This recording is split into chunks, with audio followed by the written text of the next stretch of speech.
De nuevo a todas y a todos a este. Welcome again to this last day of this doctoral seminar, Charles V Award Angela Merkel, the fortune of being united, securing and strengthening Europe's cohesion. And now we have Raquel Ruiz Incertis from Carlos III University, and we will follow the line that was opened this morning with communication media and media influence. And this will be chaired by Rosa Maria Martínez de Codes, Professor of American History, Complutense University of Madrid, Vice President of the International Religious Liberty Association, and a usual collaborator of the Yuste Foundation. We are very grateful for her to be here for 4 days, completely involved in this seminar. So, Professor De Codes will analyze or will give feedback on the presentation later. Thank you, Miguel. This is incredible because over time, those who told me this morning, I was here in 2002. That was my first time here, and 23 years have elapsed. And the atmosphere, the environment is the same. Miguel Angel is the same. And so this is magic because we can renew ourselves every year, which is the key in all this, the key to all this. So thank you. You do great. So this program is not didn't come out of the blue because it is the result of many people doing things the right way, and every year the students are better and better. You are better prepared because students change. We've seen it, especially those of us who've been working here for 25 years. We see this evolution in your training, in your background, in your skills, and in your ambition. You want it all. You'd like to have it all, and the sooner the better. You sometimes need to slow down. That's what we think. Well, I am lucky to have to moderate Raquel Ruiz. Raquel Ruiz, well, I met her. Well, I've known her through what she said to me and through what I've been talking to her these days. This woman really believes in the power of media, which is interesting. But why does she believe in media? Raquel is a first year doctoral student or PhD candidate in Carlos III University. Carlos III University, as you said, is thanks to the Jean Monnet Chair, which is an experiment in terms of communication.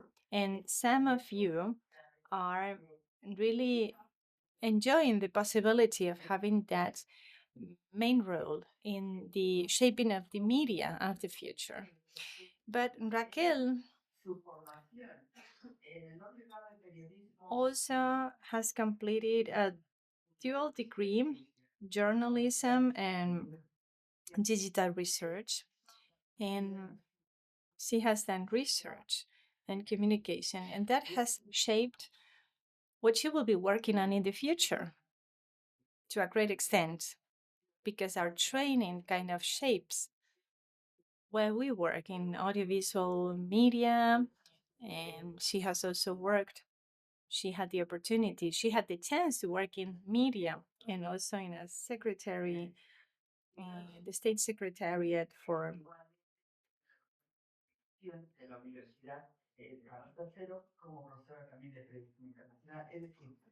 the European Union at the Ministry of Foreign Affairs and in various internal conferences. And so she's got a bias, and you will see it as soon as she starts speaking. But I will be talking about her methodology. because, well, this will be just an introduction because she will be talking about it further. The methodological objectives of her work are really interesting because she tries to explore about the discourse of the European Union and the European institutions in the media. And she tries to find narratives about the European Union in national and European media. She wants to assess citizens' perception on the European communication and how they identify with the pan-European project. But at the same time, she wants to compare the communication differences between among European countries. What are the research questions? There are manifold. For example, what communication strategies does the European Union use to communicate its project? What strategies do the media in each country use versus the strategies used in the whole of the EU? And what are the obstacles of a creation of a transnational public sphere? So there is a whole array of questions that she covers. And she's a very persistent person. So she will explain all these questions in her talk. So, Raquel Ruiz, you have the floor.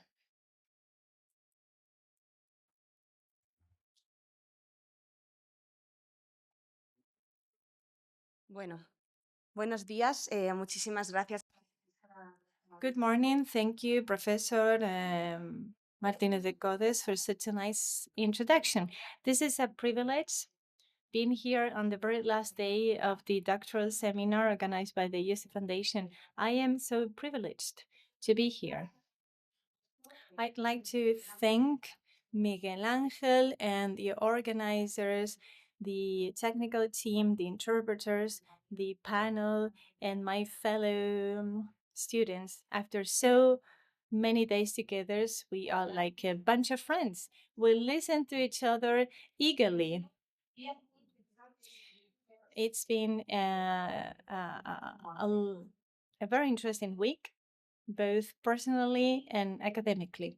So I really hope this will stay. This will last. So I come from the Carlos III University in Madrid from the communication department. I am an FPU intern. I have just concluded my first year. In my dissertation in the Jean Monnet Chair, Communication After the Pandemic, I'm working on the relations between the EU institutions and the media when it comes to consolidating a public opinion and shaping a public opinion through the dissemination of accessible and truthful information. You might wonder why I am so concerned about this, since most journalists, when we enroll in the journalism degree, want to become real journalists.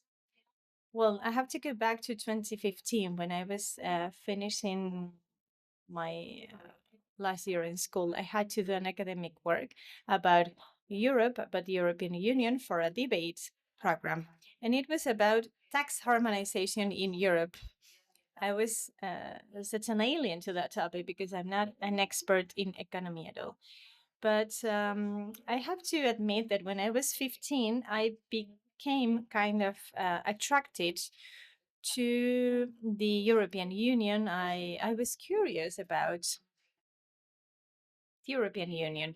I didn't know what the European Union did or say, so I thought, okay, let's use this chance to know more about tax harmonization, European policies. So my work was selected in that program. And so when I finished school and moved to college, I chose a communication degree. My colleagues, my fellow colleagues in that program chose law or public relations, or they chose to become politologists, but I chose journalism because, yes, I like the European Union and I like the world of journalism, so I combined them together. So I did a master's on research on institutional communication in the media, and then I decided to do a PhD on communication strategies and the European institutions. So this is just a sketch of my project. I am covering the theoretical framework and the state of the question. I want to know whether the institutional combination is the first asset to reinforce the European project. So I will be talking about political sciences and communication. These are my two areas of expertise. I know there are many experts in different areas, and I don't want to really cover any more area that I'm not an expert in. ¿Funciona? Ahí. Vale. Vale. Muy bien. Pues un poco para introducir el tema durante las... So, well, for the last 2 decades, this coverage of European affairs or European institutions has become more relevant given the trend that tries to differentiate the communication coming from Brussels and the communication coming from the national mass media. When we don't have enough, a los órganos. when a government doesn't manage to convey a message, the government puts the blame on the supranational institutions. But if, on the contrary, the message is well conveyed, then they praise themselves. And then after the pandemic, there has been a boom of Euromyths that has grown exponentially versus the precedent years. Because we have more and more ways to communicate information about the European Union. We have digital platforms, digital tools, and so we can make it more attractive to the citizens because the information was very bureaucratized in the past. And so experts say this communication is no longer vertical. It will be horizontal in the foreseeable future. We have this institutional communication that is making the most of the new channels and the new dynamics, the new messaging techniques between text and audiovisual techniques. In any case, communication is one of the pillars of the European Union for citizens to identify with the European project in the 21st century. Understanding Europe, as Professor Susana del Rio said in some of her papers, means that we have to create a progressive collective imagination for Europe in Europe. And this is a very complex task in such a volatile context because we always need to find our stance and to find a visible place in the global stage. Given the descriptive and exploratory character of my research, I will be focusing on the state of the matter of the communication of European affairs with a double perspective, from the media and from the institutions' perspective, and how they shape a supranational public sphere. So I have done a literature review. I will explain my methodology later, but I have to say that I've also included some interviews. I think this is not working well. This is not the updated presentation. Maybe you can switch and put on the up-to-date presentation, the one I sent.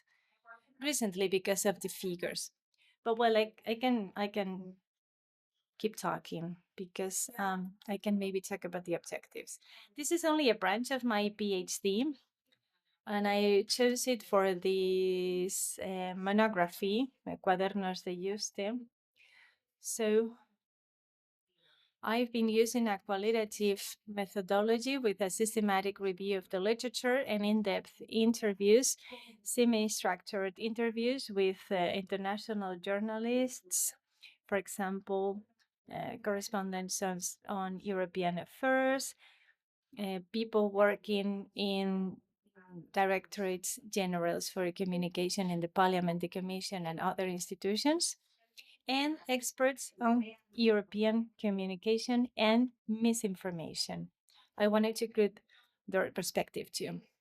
And I will also give you some examples, some case studies that I have been able to organize so far. Because I want to make my objectives more material, more tangible. I want to tell you what the institutions tell and how the media tell it. So I really need my up-to-date presentation. Muchas gracias. Thank you. El índice un poco ya comentado. So I've already covered this, and this is the starting question. Is the media institution combination the best asset to reinforce the pan-European public sphere to guarantee the social cohesion in the European Union? Perdonad. Bueno, algunos datos. Well, some figures I need to show you as the starting point. In the context before the European Parliament elections in June 2024, 3 out of 4 Spaniards thought that in general, Spaniards were not sufficiently well informed about the European affairs. 3 out of 4, 73% of the population. Imagine 73% of the population of Spain didn't know that the president of the government is Pedro Sánchez. This is too much because is this relevant for our daily lives?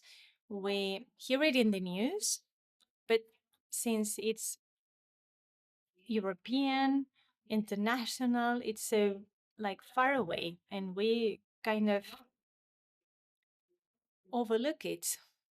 For example, last June the 12th, there was an anniversary of the accession of Spain to the European Union, and nobody talked about it. And the second thing I wanted to tell you is that when it comes to getting to know more about European politics or policies, Spaniards and Europeans prioritize generalist channels, both in television and the press, the radio, or other things. 1 out of 3 users also admit they try to isolate themselves from the news on purpose, occasionally or always, especially when it comes to hard news. Economy, politics, things that people don't usually find attractive.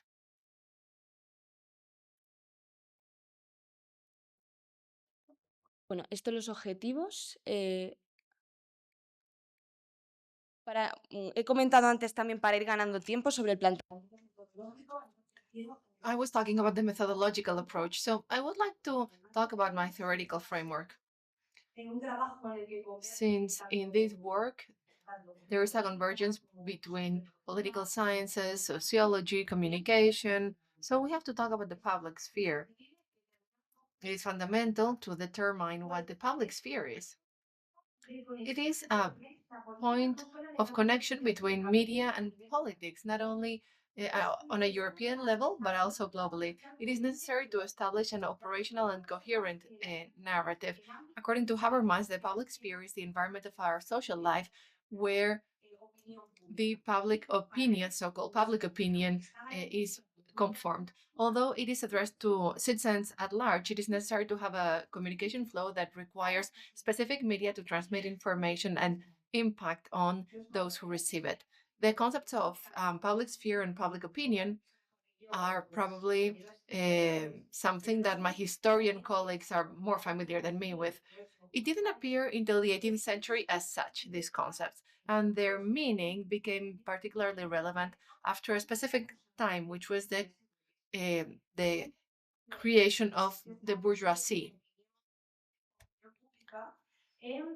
Public opinion appeared as something that was typical in the private sphere. There was a medieval public sphere, but now with the appearance of bourgeoisie, things changed.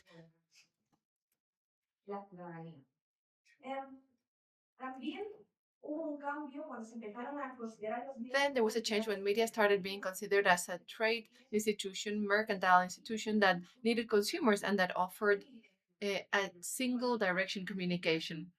In any ways, contemporary societies, there's something that appears, which is a three-level political communication. The first one is the formal sphere, the institutional speeches.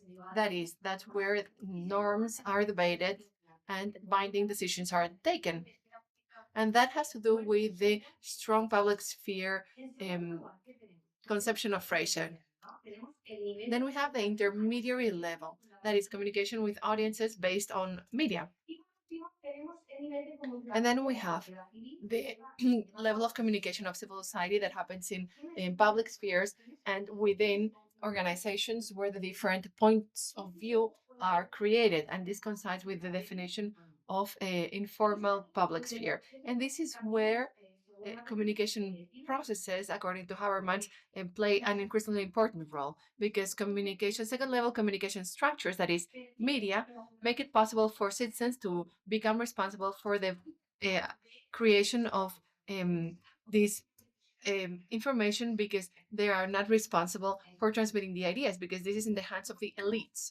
Anyways, there are many other theories that could be mentioned. For example, Manuel Castell's theory when it comes to power relations. They are stakeholders that have more influence over others. But for Castells, it is more precise to talk about public spheres in plural, not a public sphere in singular, because this sphere is not limited to political aspects. It responds to multiple discussions and stakeholders on a broad range of topics.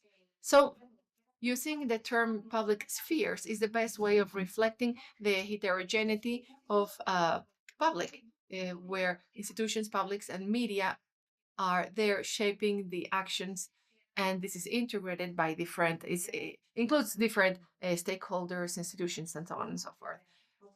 Thus, we can talk about the counter spheres or counter institutions.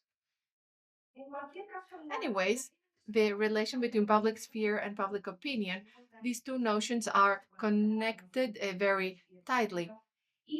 And the correlation is manifested in an epistemological way through different communication theories. When media transform relevant aspects in problems that are well proposed, citizens contribute to shaping the discourse. And here we have two main functions. The first one is what we understand as agenda setting. This was mentioned yesterday.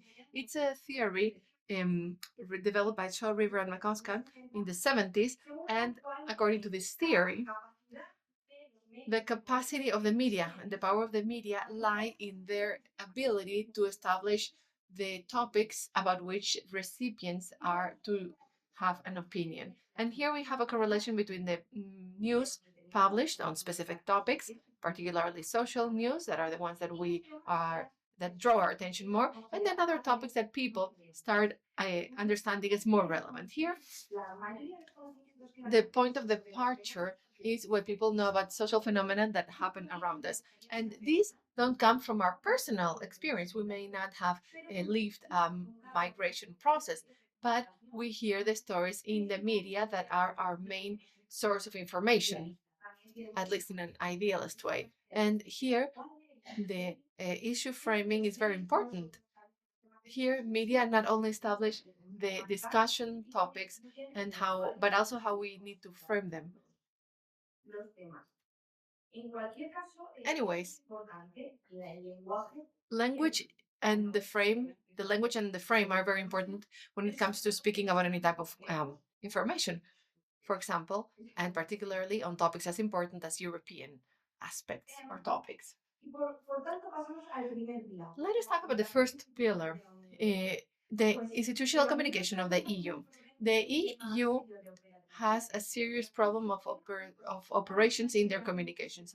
And this is something that has been said often by analysts and members of the academia, because one Eurobarometer after the other, we see the challenges that the EU is facing, and these issues undermine the full integration in the European Union. There is a disaffection that ranges from the national to the international level.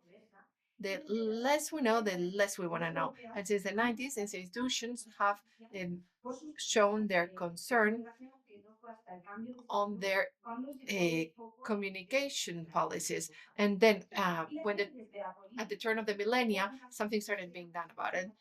Then there have been, during the crisis, the multiple crisis period, this has been made more patent.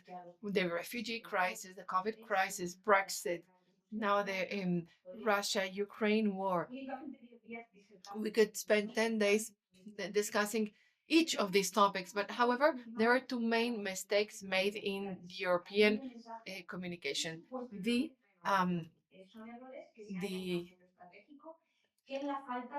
lack of renovation is one of them. It's a strategic error more than an error of lack of resources. The union has a hard time reaching citizens, and this comes mostly because of the lack of existence of a homogeneous message that is extensive to all member countries. This is based on a lack of hybridization between the communication of public policies and the multiplicity of institutional sources that are launching messages on the margins of the policy. Sometimes this is chaotic and detrimental because people do not understand whether what the commission is saying is the same thing as the parliament, what is decided by the parliament, and who decides what. It's a jigsaw puzzle that can be hard for people who are not familiar with these topics. Another communication barrier, this is another communication barrier, sorry, that doesn't allow for a fluid and bidirectional dialogue.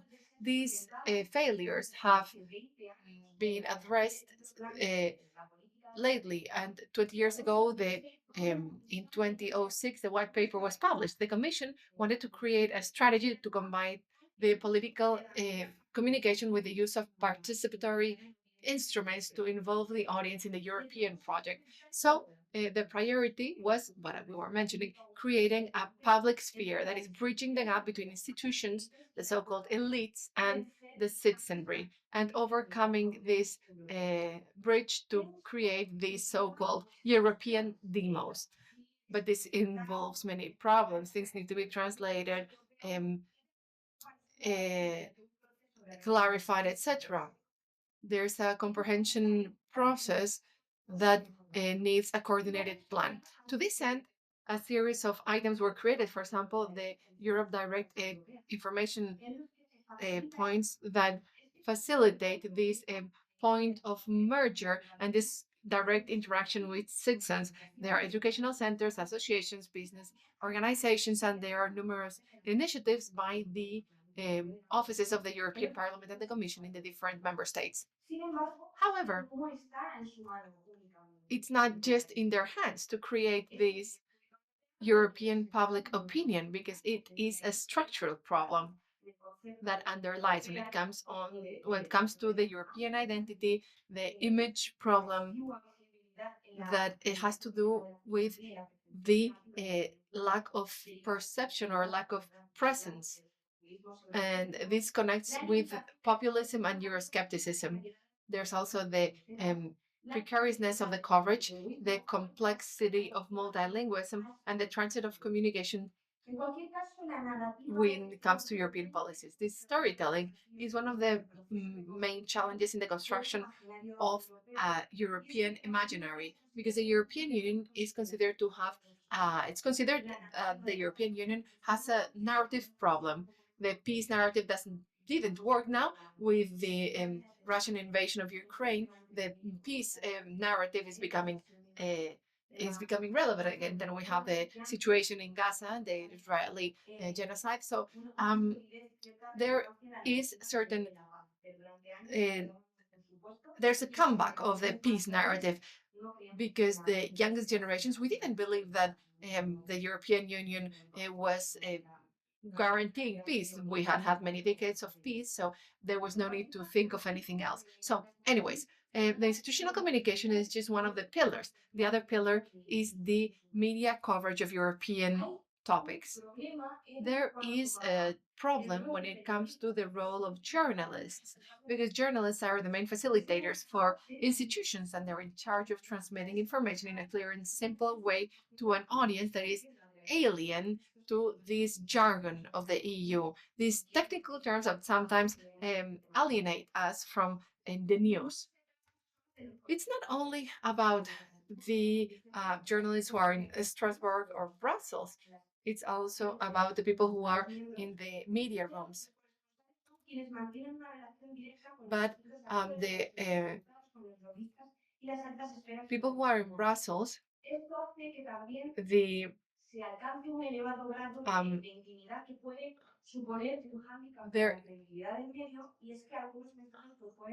the correspondents, the reporters in Brussels, sometimes lack the context, and sometimes the eyes of the journalists are not trained enough. Anyways, media offer a narrative through which citizens assimilate media events. They decide their causes and understand their consequences, because when we start accessing any site, we see multiple reasons and whys and whys and wheres. But the how is the most important thing to understand, the most complicated thing, because we are programmed with a narrative nature that makes us understand the why of everything. Often we hear about this dichotomy between basing journalism on press releases, in reports, briefings, and taking that as the point of departure, and not developing more analytical, critical, and educational journalism, and doing so. That's the dichotomy. But this has a lot to do with the precarization of the sector and the lack of knowledge of the EU, not only among journalists, but also among the citizens who receive these messages. Anyways, to reach this point, we would have to reformulate the pan-European journalist model. And in a reality characterized by disinformation, fake news, and hybrid threats, it is usually said that disinformation should be fought with information, because often the lack of information, the lack of knowledge, is the largest danger for citizens who are not informed. But this cannot come from governments, institutions, and parliaments, because it may be defined as propaganda. This information must come from media that are reliable and who can offer quality information. This problem of disinformation is one of the great challenges of the European information since the 80s. There have been multiple initiatives and legislative instruments on a European level to try to guarantee that people can take part in a system that is fully democratic by making decisions that are free and informed. And my colleague Rocío Sánchez is going to elaborate on this, so I'm not going to give you any further details. However, what I want to emphasize is that media are a large account for a large amount of what we understand as the social environment. Brexit was the outcome of decades of decades of a lack of a disinformation campaign, where Brussels was portrayed for many years as a threat to British sovereignty. It's one of the longest campaigns longest campaigns in history, in recent history, and it dates back from the 70s. In the times of clickbait, it's much easier to transmit these messages. Anyways, bureaucracy is always excessive, and decision-making institutions are far from citizens. This is something that is a fact. And some solutions to deep problems like migration or climate problems are not sufficient. Here we have a summary. There are two paths to articulate the European narrative. There are media initiatives that are relevant and that are the outcome of associations between different media in different parts of Europe. There are also some initiatives that come from citizens. A few decades ago, it was said that based on successful cases like Euronews, maybe there could be more strength, and the strength of a transnational initiative to strengthen the public sphere could be created. But all of these initiatives have failed. And usually, European news are interpreted on a national level. People get information through their national media, and that's where they get the information about what happens beyond their borders. But this media infrastructure, this ideal media infrastructure that would have made it possible to have a citizenry that was informed, this is still an ideal. There are some initiatives, but some are better known than others, and I wanted to highlight some here that, in my view, are relevant, but were not as outstanding as Euronews, for example. These two pillars converge in the creation of a pan-European public sphere through the media and institutional discourse. That is, we are talking about the fact that politics come from the parliament to the media. There's a sort of triangle. There's a mediation triangle between institutions, media, and citizenry that has been expanded, starting from the emergence of new digital tools and social media. The debate on whether effective communication would suffice to meet the requirements for a real, true European democracy is still controversial. It is believed that the visibilization processes on aspects of common interest lead to an idea of a European community. However, it is important to understand that national identities are not natural products, but have been shaped by state activities through education, media, or even the army, particularly in periods of conflict. So this is a very long process, and maximum and utmost care must be implemented. In this context, we need to favor this democracy in the audiences. In this model, the weakness of countries is replaced by the contact between politicians and citizens, which makes it possible to change the perception in citizens. We talk about deliberative democracy, participatory democracy, and a system where citizens are not a passive recipient anymore. This is not shared by authors like Habermas. And citizens are one of the members of the dialogue, and there are different interactions between different stakeholders. So there is a permanent connection, and this has been perceived. We have been seeing how institutions are increasingly interested in connecting to the new audiences, particularly young audiences, and particularly young journalists have aimed at creating programs like this here. Here on the left, we have the European Union training program for young journalists. This is a program fostered by different countries in the EU, but here in Spain, it is organized by Radio Televisión Española, the public television, and Agencia EFE, with the European Parliament office in Spain. And the purpose is to tell citizens European news in a better way, trying to create this identity and a better knowledge about how institutions work, because often citizens are very far from what we hear in the news because of the daily the daily situation in the media. So this involves working with a twofold system. Institutions, European institutions, need to make citizens receive information and the willingness to have real communication, and for citizens to want to go back, to return to institutions and their representatives, that is, European MPs. Manning talked about the bicycle theory when there is a crisis period because of disaffection period, a supranational institution that keeps pedaling and pedaling makes it possible to go farther than in a period of stability. In a period of crisis, citizens want to be better informed and they're more involved. And this is something that I was commenting that we were hearing about yesterday. Spectacularization cycles.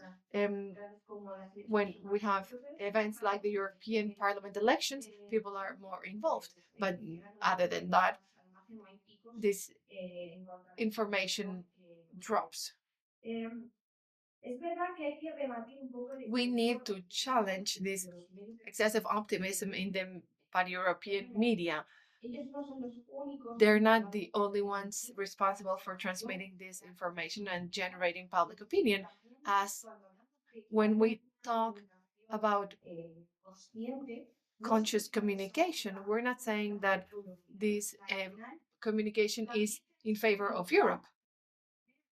We need to foster media that are critical with the European Union, because at the end of the day, the public sphere, and this is something that other experts that I talked to mentioned, Álvaro Leal was saying that the focus of the public sphere is confrontation. It should be debate. So what matters here is that European affairs must be on the news regularly, not necessarily from a positive perspective or fundamentalist perspective, always talking about the advantages. No, there must be a critical trust from citizens so that people can develop this capacity, this solid foundation in their knowledge. Briefly, before we jump into the conclusions, I wanted to show some cases of studies here.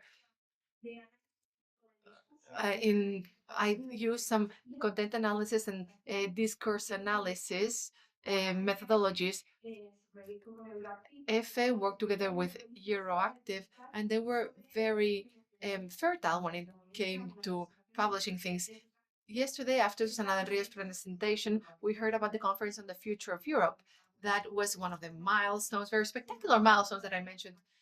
Citizens were called into action and leaving institutions aside and leaving other civil society stakeholders aside. They talked about citizens and different audiences. So there was this participation. This lasted for 1 year. It happened during COVID. It was aimed to be a 2-year process, but the conference started on May 9th, the Day of Europe 2021, and it ended up on May 2022. There was extensive coverage by the media, and here we have some examples of Spanish media. So what I did was analyze these narratives. Here were some of my research questions. And as I was saying, I was analyzing the language, the tone, the approach, and the introduction, whether the news were more educational or if they went beyond what is a press release, or if there was an intention to understand where we come from and where we're trying to get to, the audiovisual content and the references with the EU. This is something I'm working with, the point of connection between institutional messages and media messages. That is, journalists use archive resources from the European institutions that have very effective media services to elaborate their content, or they use other resources, that is, tweets, images, hyperlinks, videos from the institutions themselves, or do they do things on their own? Do they work on the margins of the sources? We have these processes of political personalizations that are legitimized by the media. Sometimes we just read this politician says this, Ursula von der Leyen did that, or do journalists resort to other experts outside the Euro bubble? One of the most recent examples is the study case where I wanted to compare. This is something that I will develop in the next years in my thesis. The purpose was to compare institutional coverage and the media in Belgium and the UK. This is not an arbitrary decision. The media political classification system, we have Harry Mancini as experts who divide the political media between pluralist media, polarized media, and liberal media, among others. Each of the countries that I chose, particularly in the digital publication that is most read, has to do with the decision, and everything is grounded in the digital news report. So these media systems by Karine Mancini, Brad Brennan, Garcia Carretero. So I say this to explain how events like the media, like the EU elections are covered. And we analyze the use of archives, the characteristics, the formal characteristics, gender, the approach, whether it's a more national approach or a transnational approach, whether it's a mixed approach, whether there is a high supranational media presence and not just national media. Often journalists are not present in these public sphere debates. And obviously, we also have a number of type of sources. What I can anticipate from this work is that it was very outstanding that in a media from a country, from a European country, but that abandoned the European Union before these last elections. It was the first time that the UK didn't vote in the European elections. Something that drew my attention is that there are still very solid connections between British journalists and institutions, to the point that it was the UK media, the one that used the highest number of archives from European institutions when it came to publishing news, articles, when it came to telling news about the Eurobubble and outside the Eurobubble. They used more of these archives than Spain or Belgium, that are more involved, obviously, in the EU. So I'm just saying this to compare these three visions. We have a country. There's a country where they really like to talk about the European Union, although citizens there don't really like the European Union. Como pese a And so we have the Guardian, even if it's even if the UK is now not part of the EU anymore, they're still interested in the European affairs because, for example, they are still participating in the mobility programs, the Erasmus programs, which are so important for the UK citizens. And well, these are my conclusions. I just wanted to say, by way of a final reflection, that communication within the European policy, it's a priority for the population to feel identified with the European project. And the success does not lie so much in the creation of pan-European media to relay that information, but in promoting the European news in the national media. The press depicts Europeanization in the national framework and in the transnational frameworks.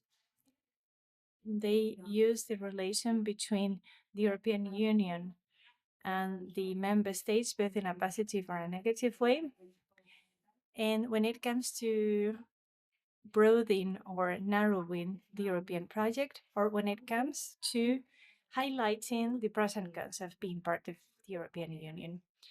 The good news about Europe increased the sense of belonging among Europeans, at least the feeling they know the European Union when it is depicted in a in a utilitarist way or in a positive way. But we don't have any data about what happens when Europe is depicted in a negative way, except the Euroscepticism that we've seen for several years after breakfast. So again, going back to my question, is the combination of the European Union and the media the best way to convey all this information?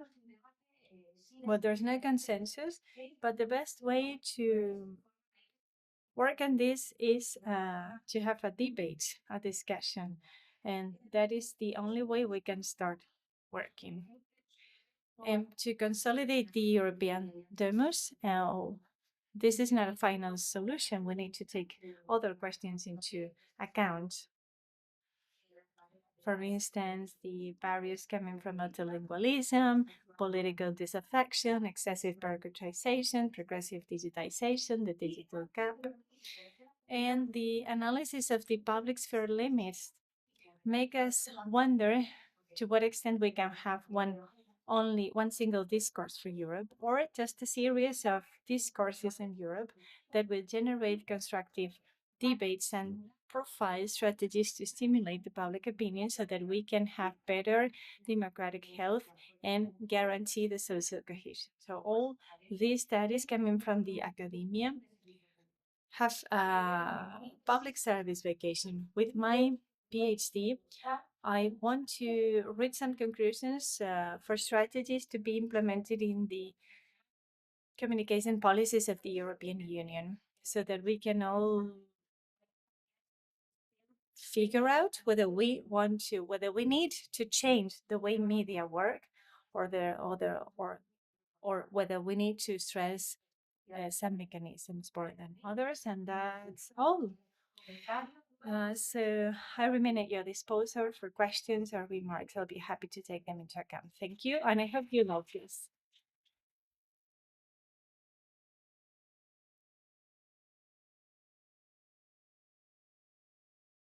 Bueno, pues acabamos de... So we just listened to this presentation. And I will start with a question. Well, first of all, thank you and congratulations because you were very clear in your explanation. And it helps us understand the difficulties encounter those who work in communication encounter.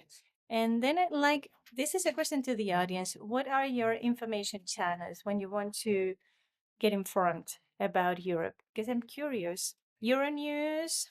Euronews? No, you don't watch Euronews. Certainly not. Yeah, that's why I'm asking why not? Oh, that's a good answer. Okay, it's very bad. Bueno, probablemente vosotros no habéis sido So probably you don't watch Euronews because it was a negative experience. It didn't work. It wasn't useful as a means of connection with Europe. So I'd like to know, what do you use? Socials, social media, other channels? You don't want to answer? Okay, I'm giving the floor later to Teresa Freixas because probably she is the one who is most connected with Europe. She knows the most about Europe's connections, and she uses the socials to connect with Europe. You've been working with European institutions for 30 years, and you know about their difficulties in communicating their staff. And I'm sure there are pros and cons. So she's part of that European key that we have in Yuste, I have to say. So you study the problems derived from lack of communication in Europe, but you're not interested in Europe because you're not using communication coming straight from Europe. So van a decir el día de mañana, sobre todo los que estáis en medios de comunicación. Those of you who work in media, in communication, Pero, ¿cuál es will be challenged with this. So the way I see this problem is, tenemos que llegar a una ciudadanía europea? well, the problem is, Raquel says, we need to connect the institutions with the citizens. And that communication has failed.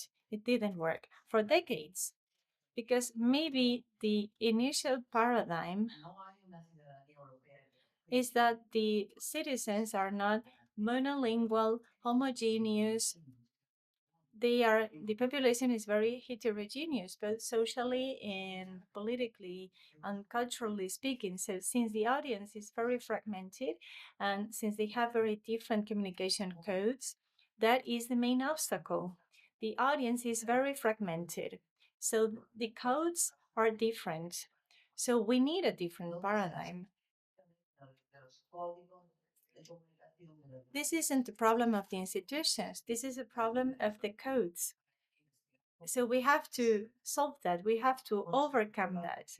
How to build a discourse that will come from the bottom to the top, how to communicate the needs of the people who need to know more about Europe. Another problem she has highlighted is that the transnational public sphere is an utopia, that it's a wishful utopia, or maybe even an unattainable goal. I don't know. It can be both, depending on who looks at it, from what angle. So it would be great to have one European, pan-European sphere, or maybe several different European spheres based on diversity. The beauty of Europe is not it being homogeneous. The beauty lies in the diversity, in multiculturalism, multilingualism. That is Europe. So we cannot make everyone react in the same way or act in the same way. So the discourse in the media,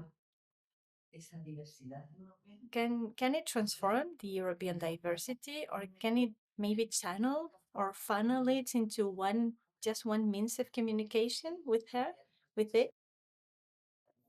The institutional discourse has to use many strategies so that it can use all the channels, even if you think they're bad. So what I mean is there's a long way to go, and now, well, I have to open the floor to the audience.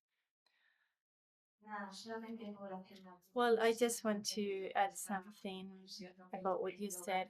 Thank you for making that conclusion that really summarizes what I said for 45 minutes. I just want to add something else. You don't watch Euronews just because it's bad, but because it's boring, and that's the point. Doing a media discourse that is attractive is very complicated, not just because of the complexity of the matters, but because nobody has experimented with, nobody has played with different formats to convey it. Audiences are heterogeneous, audiences are young, and they are used to different types of stimuli. That's why I was talking about the audiovisual resources. Memes, GIFs, infographies, videos. That is the only way you can really appeal and attract the young consumers.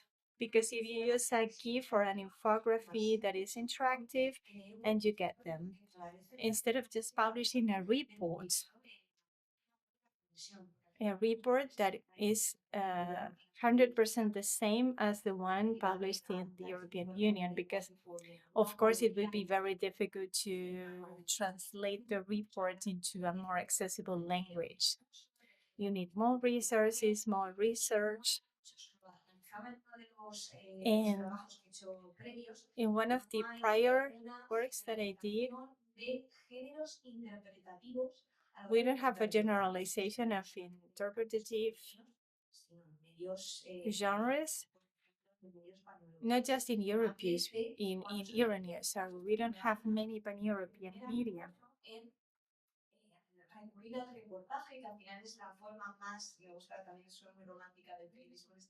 I am a romantic journalist. And for example, you could do a reportage.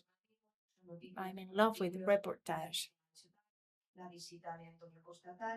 For example, von der Leyen said this, and Antonio Costa said that.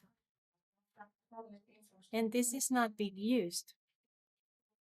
And that's one of the reasons of this failure of this transnational project, because they are adapted to specialists, for the elites, for the Brussels bureaucrats, for niche audiences, people specializing in public relations, not for the mass audiences.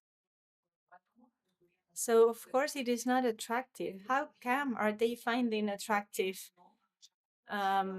someone talking about the Green Deal? That is not attractive. Let us talk to associations and see what they think about the Green Deal. Do an interview, and they will like it. Look at the Erasmus program. Everybody thinks well of the Erasmus program, and if you include interviews about people having enjoyed an Erasmus grant, that is really attractive, even for people who don't care damn about the European Union, because that is a tangible reality. You can see the use of it. You can see the consequences. The same goes for other types of grants and scholarships. For example, this one. This is a forum full of students working on the European Union, and still is not very widely known. Good morning, my name is Ignacio Fornaris, Bologna and San Pablo State Universities. I'd like to know about the object of your research, because you talk about media, but only for institutional communication or also for promotion? Because if you work in promotion, there's been promotion about the Udemos project, where professors explain to high school teachers how to teach about the European Union in high school. And they organize meetings and gatherings. And that is great, because imagine the average citizen who doesn't know anything about the Spanish Senate. Of course, they don't know anything else about the European Union, and that would be useful for them. The second question is, they are using, the European Union is using classic media, right? Some of the people are using influencers, and I submitted a paper, I presented a paper in Luxembourg about the myths of the influencers, viral videos, etc. But some influencers are really good communicators. One of the people in the focus group in Luxembourg, Adriana Ferri, organized a campaign for the European Commission. It was a total disaster, because she wasn't allowed to adapt the message to her means, to her system. She works for Telefonica, she works for the big companies, and she's very successful, but she couldn't do anything with the European Union message because she wasn't allowed to do her thing. Maybe one more question? Maybe a couple more questions? So first of all, congratulations, Raquel. Thank you for referring to me. I know you read my work for the Real Instituto Elcano about European communication, structured and arranged. And after I completed my thesis, I've been working on how to communicate all things European to citizens, even here in this journal, Pliegos de Yuste. And maybe you could add something to your PhD. I'm talking about the revolution of the 2009 European Parliament elections. I remember Jean-Luc when he told me, Susanna, you have to use your socials because we need to know your opinion. And so I went to Twitter, LinkedIn, Instagram. There was a big jump for the European institutions because they lost the capacity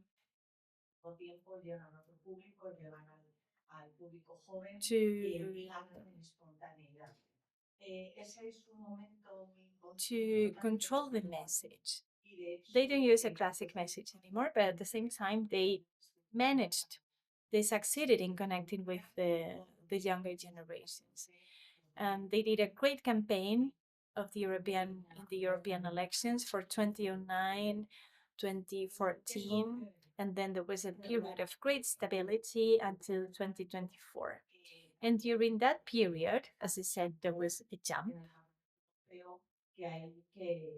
a big leap, and because they realized they needed to filter the information somehow, because there was an abuse, such as in the elections, in the 2024 elections. There were too many podcasts, etc., that distorted the information that had to reach the citizens. I mean, the valid information, because not everything is okay when it comes to reaching the average citizen with truthful information. And information catalysts are useful there. There are some information catalysts that are sadly notorious. I'm talking about the Ukraine war or COVID vaccine, the resilience funds, the Green Deal.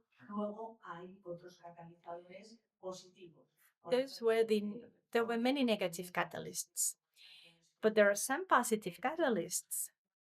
What about the greenwashing? Why is this not talked about? Why nobody is talking about the degradation of the Green Deal?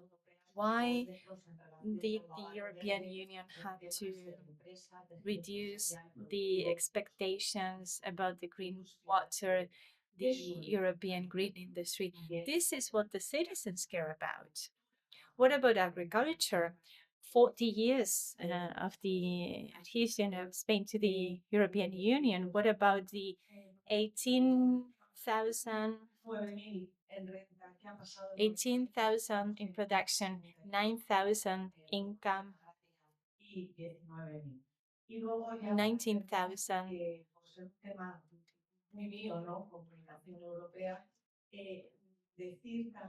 And so since I'm working on European communication, I need to say something about education too, and about the Erasmus program. So please stress education with my book, 12 European Women. I am glad that the ambassador schools are now submitting to an award, and several high schools in Murcia and Toledo are using it. It's been the subject of study of several seminars in several universities. So that is again a common thread. And then you need to take a look into the two European conventions, the legal mandates. For example, the Conference on the Future of Europe, a big multi-level summit, was not well communicated because they didn't have socials. So I think it would be interesting for you to include all that in your PhD. And yeah, the challenge is in the national politicians. They shouldn't invade, they shouldn't interfere with the big European decisions. Thank you. Tenemos muchísimas preguntas, así que There are too many questions, so please be more specific. Vale. contestar las dos. Bueno, primero de todo, Thank you.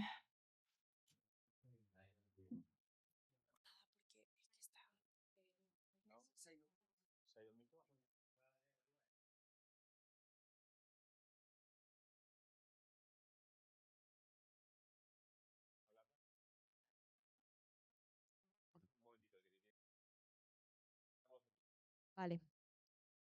Sí, bueno, muy bien. Bueno, Okay, thank you, Nacho, for your question. I will be quick. My subject is institutional communication in socials because I think it is very convenient to analyze this in this digital era. I want to focus on institutional communication and digital media.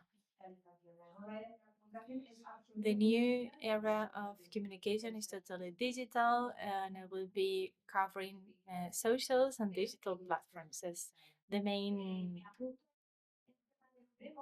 channels.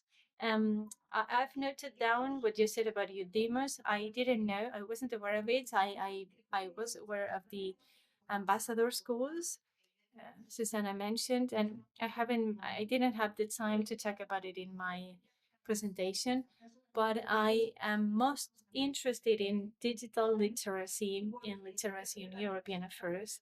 This is one of the necessary items for us to become a critical citizenry, a critical citizen, because we need both the media and a good education. So thank you for all of this. What about the influencers? Oftentimes we see it as propaganda because if you're sponsored or invited by an institution, they don't have the freedom they need to really convey the message. But more and more institutions are using influencers and content creators not for political dissemination or not coming from cultural relations. And well, you know, the problem with Patricia Fernandez, a famous influencer in Spain, that was not a political communicator. She came from another background. And well, the thing is that they use influencers because they want to involve and attract young people too. But the lack of prior information makes it very difficult for the message to settle in because influencers sometimes don't know how to really convey that message. It's not their cup of tea. So, but I think content creators and influencers are really the key because they are the new mediators in this new era of digital communication. And so thank you. I will take all this into consideration. Susanna, thank you for your remarks in my work. Yes, I will be talking about the leap at the 2009 elections and the This Time I'm Voting campaign that made a difference between 2014, 2019, and then with the arrival of these new content creators, the leap and the consequences on the 2024 elections. I will be talking about education, the catalysts, because we talk about infoxication, excess communication, informative obesity. So many messages, multiplicity of messages. Those speakers, too many speakers, sometimes people lose interest because they have too many notifications, too many communicators. They don't know the message they should prioritize. So it has pros and cons because it's too much information through too many platforms at the same time. So that means that we should set up a filter. We should screen We should screen it and see the consequences.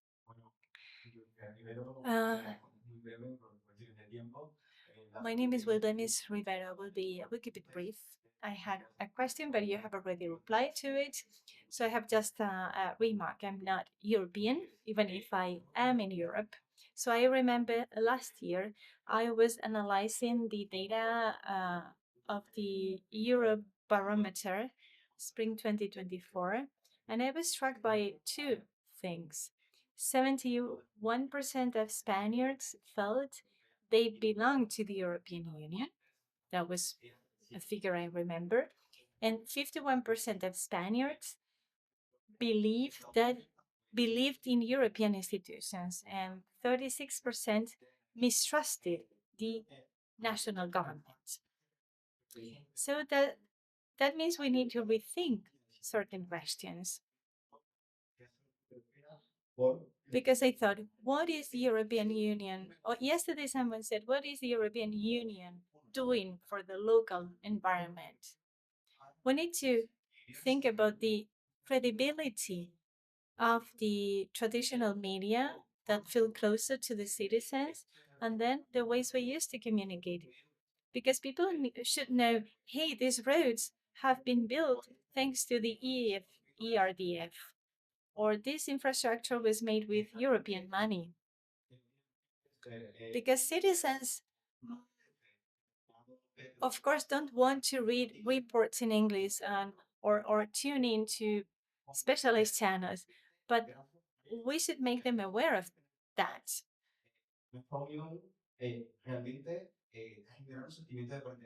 I am part of this, but they should know that they are part of this European Union and that the European Union does things for them. So that is what they need to communicate. They need to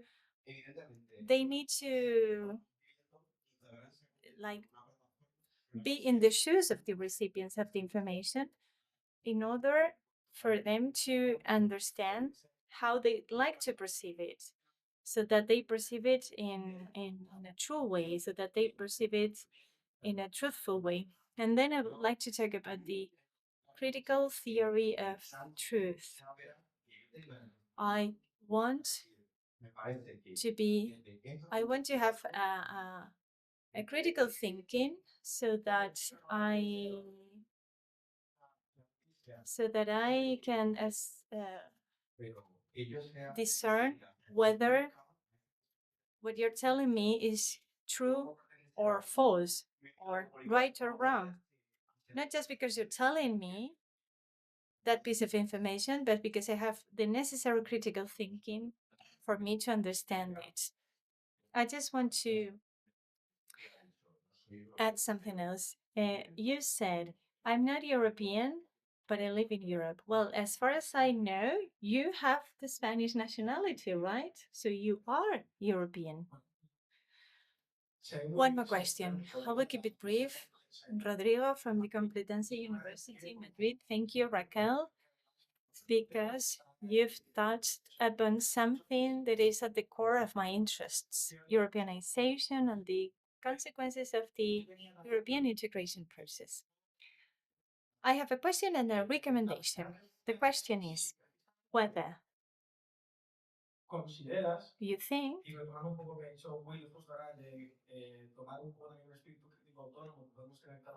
and based on the critical thinking we should have, whether you think that the connection between the institutions and the communication media to the media is necessary for the construction of a European construct. From the perspective of history, for the last 5 or 7 years, there's been a widening of the scientific literature on this, and the theoretical framework is based on Habermas. It also explains that the discourse of the European integration is not focused on the problems of the European integration model that is at the very basis of the situation we're living in right now. Maybe it's the political sterility of the European integration, because they talk about the reforms of the treaties all the time, but they don't do it. They don't reform the treaties. So maybe that reconstruction of the European discourse, how should it be made in the future? Vale. Vale. Miguel Ángel, tomamos más y luego ya sí, y así vamos respondiendo.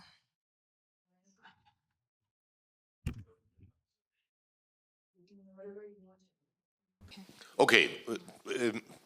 You've been talking about a dilemma which is as old as the European integration process. You've got a sender, that's the European institutions, and you've got recipients that is the citizenry of Europe. And you have to convince the citizenry, the citizens of Europe, that they should consult in a more extensively the information provided by the sender. The question is, why don't they do it? They don't do it because European politics is applied on the citizens via the national governments. That's for the media report about actions of the national government. That is, or that leads to a misperception, actually, of political information processes, that many citizens of the nation states think this is a policy applied by the national government. Well, that's what it is. Well, European policy is not perceived as European policy, but a national policy. Things have improved, I admit, within the last 25, 30 years. Media coverage has become better. But still, that's the basic problem. And now the big challenge for the European institutions is to provide information in a digitalized way and to, at the same time, to make it attractive for the recipients. That's the $1 million question. I recall a situation, I recall a conference in 2007 on 50 years signing of the treaties of Rome. I organized in Bonn, and there was a panel of journalists, and one very prominent journalist said, European is lacking a common picture. Yeah, so that means you have to reduce drastically the information at first sight. I mean, the European Union is so complex that it is really, I mean, it's not even understood by academians, totally. Yeah, we only know segments. Yeah, so the way is how to reduce it didactically so drastically that it is, on the one side, still reliable, on the other side, digestible for the recipients.